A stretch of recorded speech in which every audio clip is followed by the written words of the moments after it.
Hi, Professor. Some things that I've learned while completing this wedding plan project is, first off, weddings are very expensive. They are very pricey. One of the things that I saw when we did that discussion board and we filled in the area of our wedding, picked some aspects that we were going to have included and not included, and then it generated a breakdown of cost for everything. That was very eye-opening. I think mine was about close to 60,000 or something around there in my area for like an average cost for a wedding that I would hypothetically have. So that was very eye-opening, seeing those big numbers. Another thing I learned is venues have certain criterias. So like I think for the venue that I chose, one of them was you can't bring your outside alcohol. I know in one of the assignments, I don't remember which one, I think it might have been the budget one, I think I put down like, oh, to save money on alcohol, we won't do a bartender, we'll just bring in our own alcohol.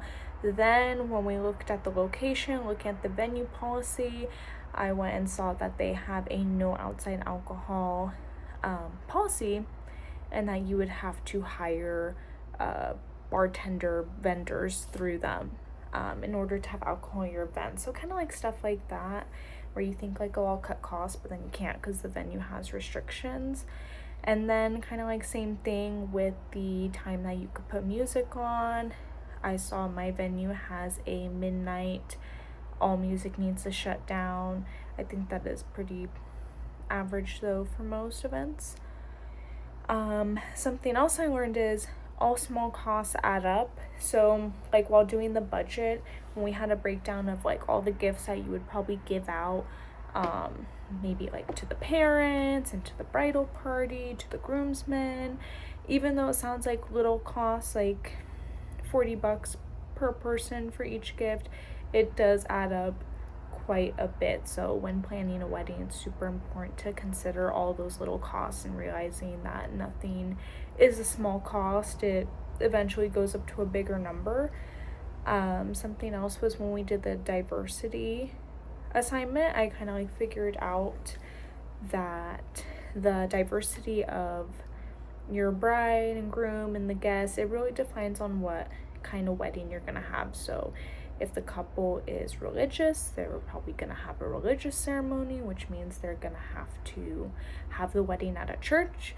Then they're gonna have to pay a fee for that, and then they might have to get transportation to go to the next venue, or maybe they don't believe in drinking alcohol, so maybe now they're not gonna serve alcohol at the wedding, so they save money with that. Or if it's a culture where they have a multiple day ceremony, I know there is a culture where they do have the ceremony for like 2-3 days, so that's another thing to consider, like all those factors, and like the bride and groom's culture, the race, the religion, their beliefs, all that is gonna kind of like impact what kind of wedding they're gonna have.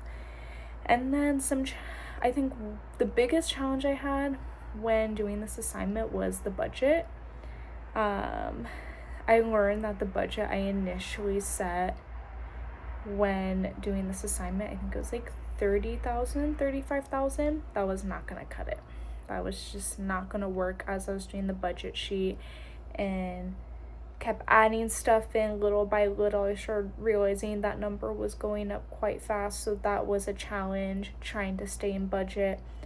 Something that I really liked when doing this assignment was planning a theme. I had a lot of fun just kind of having imagination with that and going on Pinterest and looking at all the different visuals of what this wedding could look like, and that was just really fun explaining the theme of it.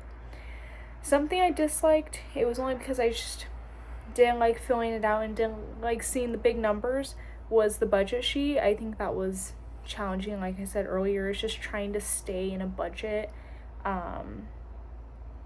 but also trying to be realistic for the area and then the things that we would have at this wedding. So yeah, overall really liked the assignment. It was very interesting, very insightful, so I really enjoyed it.